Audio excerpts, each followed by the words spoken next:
शिर्डीमध्ये सध्या राष्ट्रवादी काँग्रेसचं अधिवेशन सुरू आहे। नवाब मलिकांनी बीड प्रकरणाचा उल्लेख केल्याची माहिती सूत्रांकडून मिळते।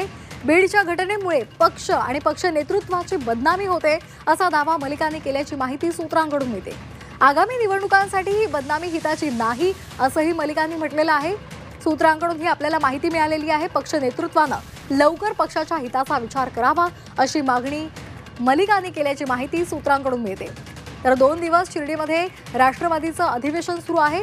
आज या अधिवेशनाचा दुसरा आणि शेवटचा दिवस आहे। यावेळी पदाधिकाऱ्यांना सूचना दिल्या जातील, त्यांना मार्गदर्शन केलं जाईल आणि या अधिवेशनादरम्यानच नवाब मलिक यांनी ही सध्या मागणी केल्याची माहिती सूत्रांकडून मिळते।